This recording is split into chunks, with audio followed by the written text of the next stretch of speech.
Le pango, bapesi yo acte de vente, et pas à coutumier par exemple, bon, ou bien mokolo si la somba le pango na ye apesi yo acte de vente, il faut kokende na commune ozwi fiche parcellaire na yo et na attestation de propriété ya lopango na yo. Soki ozwi oye epai na biso na fait foncier na cadastre tosaleli yo ouverture toye tozwi ba mesure ya lopango.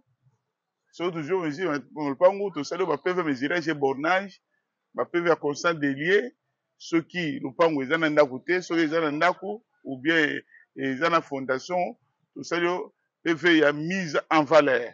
Après tosali yo contrat na affaire foncière. Mais soki eza na ndako mise en valeur eza itoko ya bien, tosali yo certificat d'enregistrement. Quand vous parlez de Fantastique Info TV, magazine au business. N'oubliez pas de vous abonner gratuitement. voilà, très cher abonné de Fantastique Info Télévision, Mbote Nabino, Kimia, Nanzambe, Eza Nabino, tout ça, les 5 mois, la bino évité à l'élo, Namakambo Etali, Mibeko ya cadastre, Nengeni Moto na Moto, Rogi, ko pesa terrain et valeur, na ministère des Affaires foncières. Alors, tout ça, bon, on a papa doyen, Oyo, Botala, Ramini, Minga, Mikafe, Olimbo, na 2025, Makamone, Zokene, Mbote papa doyen. Mbote papa doyen. Oui, Mbote papa. Boni santé. De santé, moi, malamu, kamuke muke, mais toujours bunda. Voilà, alors, tolingi un peu, lingako, comme on s'est présenté, le sujet pour na bandeko yo, bah, comme belé la Fantastique Info Télévision, to bandagi na yo, to bandagi un peu na 10 000 abonnés, l'autre comme il va 30, plus de 30 000, 31 000 abonnés, au bazo landa biso, bah, yasika, kombo na onani. Comme on a monsieur Sinji Moussema Thomas, papa doyen, Gayala Ndundu Gumpala, naza géomètre affaires foncières. Ok. Voilà. Naza géomètre affaires foncières. Naza aux mesures ya. Musala. Ya. Naza aux mesures ya lopango oyo. Ya mosusu. Eza kuna likolo. Ozwi déjà wana na sisi boulot na lingi na kelibiro.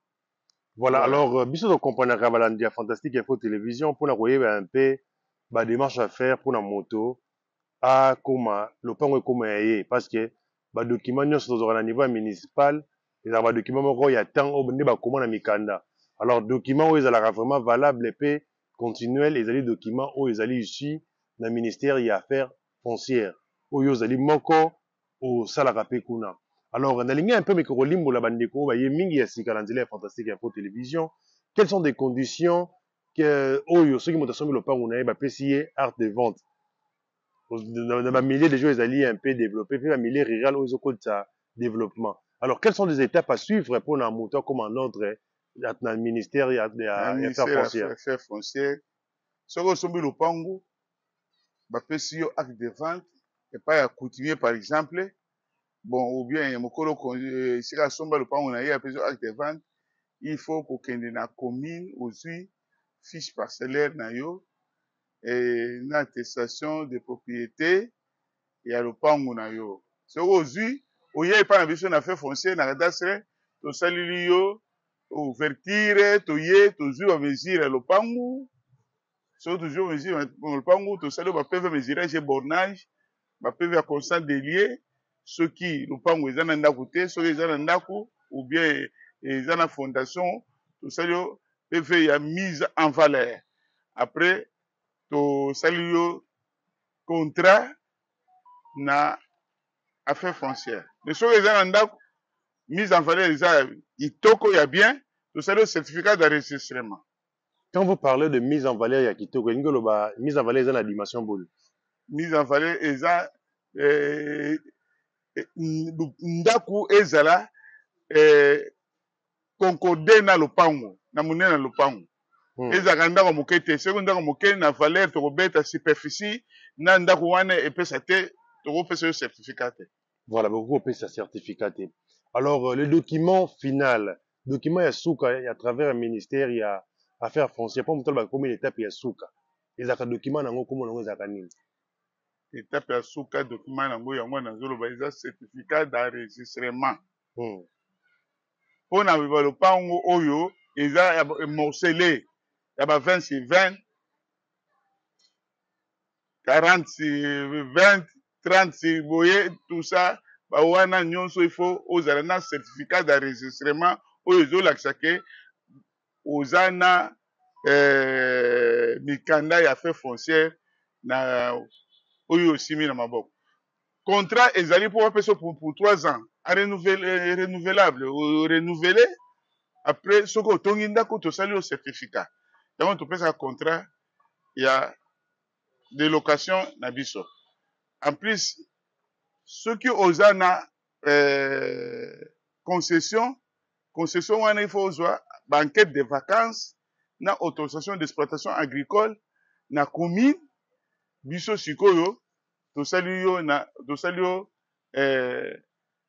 amphithéose wana topesi yo mokanda ya nga nalingi kotokende baconcession te bazamba te nalingi ma lelo toza na carton eza ya sike bazotonga nalingi totikala na badimension ya ba 20 sur 20 au moins 20 sur 20 ou bien 12 parcelles tout ça 30 sur 20 et ainsi de suite tokende ma basuperficie ya milai te bahectare te nalingi bomeka kosunga bandeko mosusu bazala na baparcelle me bayebaka te peut-être bacoût tout ça parce qu'il y a trop de confusion soki moto azali na art de vente est-ce que ministère ya liboso ezali komona bino batafaire foncière to komona nano d'abord bato ya ministère ya intérieur à travers la commune bato liboso komona ministère intérieur à travers la commune bapesi fiche parcellaire oyo nazoloba na attestation de propriété ya lopango wana epesi yo acte ya koya na fait foncière tosala yo mokanda namoni fiche parcellaire echange mikolo oyo bachange modele ya sika ekomi na ba QR code bon wana eza ndenge bango bamoni kuna na ministère na bango ke il faut bachange bongo mpo bapesa yango valeur. Alors papa doyen yo ozali moto oza na expérience un peu oza na expérience ebele osungi bandeko ebele bakoma na mapango quand on dit okoma na lopango c'est-à-dire que non oza na terrain oyo leta eyebi yango parce que oza na lopango kaka mikanda ya nini eza boyeba ke oza na lopango entre guillemets. Alors moto akoma na lopango so azali déjà na badocument na ye ya leta parce que leta akobundela ye soki par exemple ekomi parce que sikoyo epesi nini epesi bakomi kobuka. Alors ils ont récupéré les gens oyo bazalaki na mikanda ya leta. Alors nalingi un peu meka un peu commenter par rapport à sujet. Oui, normalement tozosala par exemple banzela soki ndenge tozosala banzela soki esengeli ke ba ingénieur baleki ke bazobuka awa yo oza na mikanda ya affaire foncière ya communauté ya affaire foncière ya cadastre bakozongisela yo mwa mbongo na yo oyo osalaka dépense wana mpo okende kosomba esika mosusu. Mais soki ozaka na mikanda ya commune bon je ne sais pas soki bazozongisa mbongo na yoki nanu te il fallait ozala mikanda ya affaire foncière wana bakopesa yo mwa per diem na yo. Voilà, merci beaucoup papa doyen. Alors en termes ya coût parce qu'il y a fantastique info ezali molengi pembe oyo tosungaka bandeko mosusu oyo baza musika bandeko mosusu baza musika oyo baza peut-être bazali ya posa ya ko iso ba information soki okosunga bango par rapport à bacoût ezalaka ndenge nini ezalaka mpe combien mpona emeka mpe kosunga ndeko mosusu ameka kopréparer tout ça parce que misusu balobaka bamo bamonte lopango ndenge na ye boye ndenge na ye kozwa bamesure awa il faut pesa biso nanu fiche parcellaire na yo soki opesi fiche parcellaire tofunguli dossier ouverture ya dossier tobengaka eza $50 opesi $50 tosali ouverture ya dossier na ye descente mpona tosala mesurage bornage na borne lopango na yo nasala bamesure nakende osala ba PV ya mesurage bornage na PV ya mise en valeur ndenge eza ndenge azotonga ndako na ye oyo donc bopesi $50 eza neti $100. Bon eza deux cas soki ozosala contrat il fallait au devoir $450 na montant nyonso oyo na kosala yo ofuti na banque na pesi yo contrat na yo. Soki ozosala certificat il faut ministère alobaki il faut kofuta $800 na $800 basali yo certificat d'enregistrement eza mpona nini certificat d'enregistrement eza bien okokosa na banque ozwi okosi kuna banque ozwi mpe mwa mbongo osali mosala obandi kozongisa ndambo ndambo. Oui, bazosenga même na bralima kutu bazosenga ngo mpo ozwa mosala na bralima il faut ozala na certificat d'enregistrement. Soki eza te na bralima kozwa mosala te mpo okende koteka masanga na bango oya koyiba bango mbongo okende ngola. Donc il fallait ozala na certificat d'enregistrement otikeli bango mokanda wana yo obandi kotravaille mosala. Soki oyibi mbongo okende ngola bango batiki koteka yo lopango. Donc certificat d'enregistrement eza très bien. Okokoma grand patron okotisi bapesi yo mbongo ozotravaille ozozongisa ndambo ndambo ozoprogresse. Voilà. Merci beaucoup pour l'explication, non, papa doyen. Donc, je crois actualité, ils allaient obligé, n'avez plus de commentaire actualité par rapport au ministère de la Mission au Lobezali, au lobby sur les pété. Non, la ministère de la Mission, ils ont un problème. Ils ont baka moko yaka mike, on va essayer d'arranger au lobby que le pan où il y a bateki 10 mètres, beaucoup ça nous mikandate, ils ont baka moko Merci. Voilà, merci beaucoup, madame de Fantastique Info Télévision. Ceux qui ont dit Manoa Libosseur au Talabiso, tout ça, vraiment, au s'abonner pour partager la vidéo de Koumusousou, pour na lokumu yambo kanabiso, parce que moto, bozanga boye, bizali liwa, yandambo. Alors, la Fantastique Info boye, pour la moto pour pâté, adinda pété. Zambia, pour la mino, la kibongo, votre aime serviteur, de la terre. Lucien Bokite, Tokotani Balasima. Bye.